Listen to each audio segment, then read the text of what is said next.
Hai semua, selamat datang ke channel Fels Lifestyle. Saudara-saudara, tuan-tuan dan puan, kita digemparkan dengan pendedahan terkini SPRM, di mana SPRM telah menyiasat seorang menteri ataupun menyiasat kementerian, bahkan menggeledah kediaman dan pejabat menteri tersebut, yaitu Menteri Sumber Manusia V. Sivakumar. Sudah pasti ramai yang di luar sana menantikan berita susulan dan apa penemuan yang dapat dilakukan oleh penguat kuasa Suruhanjaya Pencegahan Rasuah Malaysia. Sudah pasti ini menjadi satu lagi isu yang hangat, yang panas berlaku hari ini. Sebelum ini kita mendengar Muhyiddin Yassin dan beberapa pemimpin di dalam Bersatu yang juga telah disiasat oleh SPRM dan akhirnya didakwa di mahkamah dengan Presiden Bersatu sendiri sebanyak 7 pertuduhan. Hari ini pula kalau ada yang kata pemimpin dalam kerajaan tidak disiasat disebabkan Anwar sebagai Perdana Menteri mempunyai kuasa, itu salah. Sebab kita tahu SPRM akhirnya telah datang ke pejabat Kementerian Sumber Manusia dan kediaman V. Sivakumar sendiri. Dan akhirnya saudara-saudara, SPRM dengan berita susulannya amat mengejutkan. Setelah berjaya menggeledah kediaman V. Sivakumar, ini penemuan yang saya dapati, ini pendedahan terkini SPRM yang amat menggemparkan.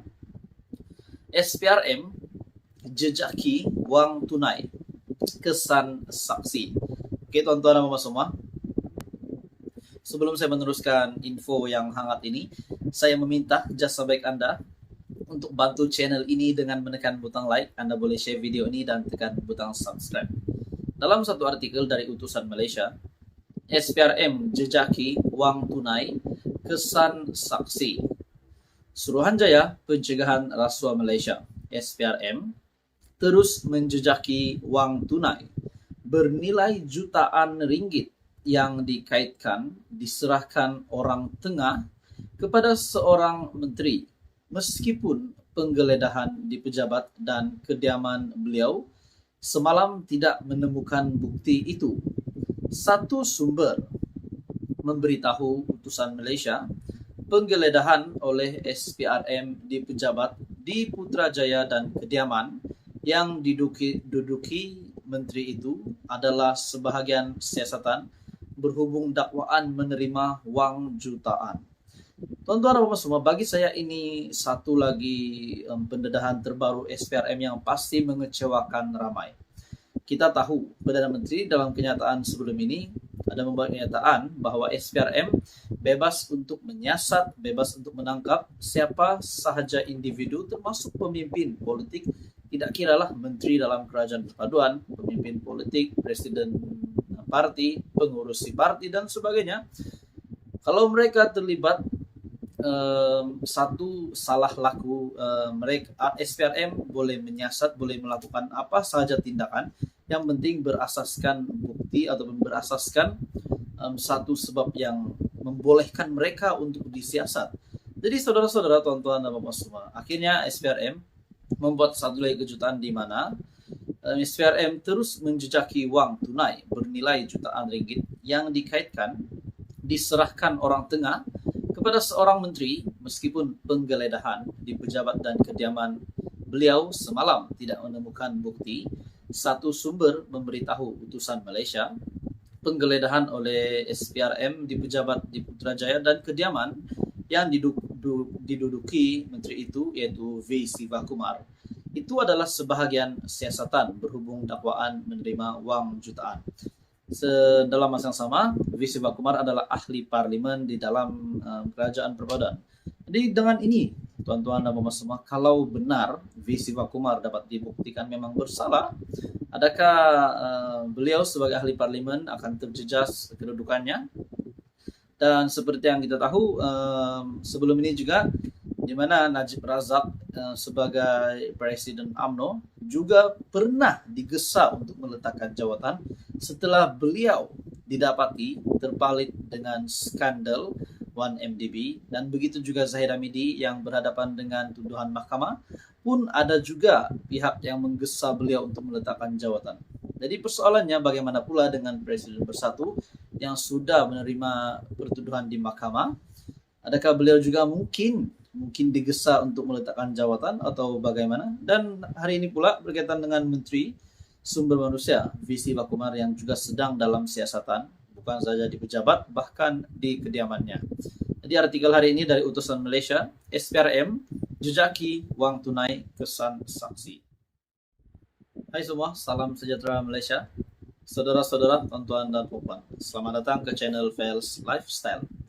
Kita dikejutkan dengan keputusan mahkamah di mana Anwar akan berhadapan dengan Mahathir di mahkamah. Dan sudah pasti kenyataan Anwar sebelum ini menimbulkan rasa tidak puas hati kepada bekas Perdana Menteri Mahathir sendiri.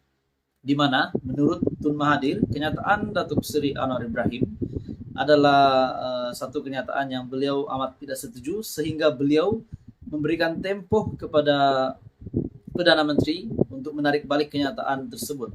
Di mana Datuk Seri Anwar Ibrahim membuat kenyataan bahwa Tun Mahathir semasa beliau mempunyai kuasa, semasa beliau menjadi pemimpin, beliau menggunakan kesempatan itu, menyalahgunakan kuasa tersebut untuk mengaut kekayaan untuk kroninya dan keluarganya dan untuk dirinya sendiri. Pada akhirnya Tun Mahathir tidak berpuas hati dengan kenyataan ini dan akan memutuskan untuk bertemu dengan Perdana Menteri di mahkamah. Akhirnya saudara-saudara, Tun Mahathir akan bertemu dengan Datuk Seri Anwar Ibrahim di mahkamah. Dan dalam masa yang sama juga, Perdana Menteri Malaysia telah membuat satu kenyataan sebelum ini. Dia minta bukti, saya akan bagi bukti.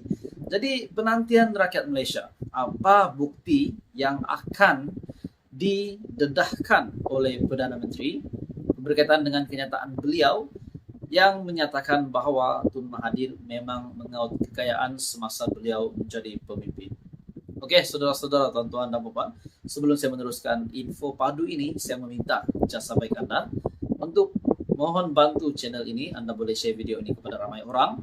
Anda juga boleh tekan butang like dan subscribe channel ini. Dalam satu artikel berita susulan dari Malaysia Kini, konflik dengan Anwar ini agak pelik dakwa Mahathir. Dr. Mahathir menyatakan rasa hairan dan peliknya terhadap kenyataan Perdana Menteri Anwar Ibrahim sebelum ini yang menyatakan enggan bergaduh dengannya. Ketika berdialog dengan pelajar universiti, Anwar telah berkata bahwa dia tidak mahu bergaduh dengan saya. Ini agak pelik. Dia fitnah saya bermacam-macam selama berpuluh tahun. Semasa itu pun, bukti yang ditunjuk walaupun dengar cerita ada berkotak-kotak bukti dalam simpanannya. Saya tidak ambil tindakan ketika itu karena saya anggap ia perbuatan seseorang yang terdesak kerana terlampau mahu jadi Perdana Menteri. Menurut bekas PM, menurut Tun Mahathir dalam satu hantaran di Facebook. Terdahulu Mahathir dilaporkan akan meneruskan tindakan undang-undang terhadap Anwar berhubung tuduhan yang bekas ahli Parlimen Langkawi itu mengumpul kekayaan pribadi semasa berkuasa. Mahathir menghantar surat tuntutan kepada Anwar pada 27 Mac bagi menuntut pengurus PH itu menarik balik dakwaan yang dibuat semasa ucapan dasar pada Kongres Nasional Khas PKR 2023 pada 18 Mac lepas. Sekiranya Anwar gagal menjawab surat itu, Mahathir berkata dia akan meneruskan tindakan undang-undang. Anwar tidak menyebut nama Mahathir, tetapi merujuk tempo pemerintahannya dengan berkata, ada orang sekarang setelah 22 tahun, campur 22 bulan jadi berkuasa, sekarang mengeluh. Melayu hilang segala-galanya, hilang harta, hilang saham. Bagaimana saja hilang kalau kamu bolot untuk keluarga dan anak-anak kamu. Sekarang bila hilang kuasa, bicara soal rakyat, jangan perbodohkan rakyat. Rakyat harus bangkit mempertahankan hak mereka. Kumpulkan, tonton, Tan Sri, tauke-tauke besar. Beberapa kerap orang sekarang berencana untuk menggugat dan menggunakan sentimen kaum, mengajak orang-orang Melayu membenci kepada kaum-kaum lain dan menyatakan kuasa hilang dakwa Anwar. Akhirnya pada 7 April lalu, Anwar berkata dia tidak ragu-ragu untuk memberikan bukti kepada Mahathir untuk menyokong dakwaannya. Saya tak nak gaduh, dia minta bukti, saya bagi bukti. No problem, kata Anwar semasa sesi dialog bersama pelajar Universiti Teknologi Mara UiTM. Saudara-saudara, persoalannya, kalau benar, kalau benar Datuk Seri Anwar Ibrahim dapat memberikan bukti, bagaimana pula status Tun Dr. Mahathir? Apa pula yang akan berlaku selepas itu? Mesti banyak yang menjadi persoalan di minda ramai orang, termasuk saya sendiri. Apakah yang akan berlaku kepada Mahathir kalau benar Datuk Seri Anwar Ibrahim dapat membuktikan bahwa memang Mahathir mengaut kekayaan semasa beliau menjadi pemimpin. Jadi itu menjadi persoalan. Apa komen Anda? Teruskan bersama di dalam channel ini. Info padu, info hangat disediakan di dalam channel ini.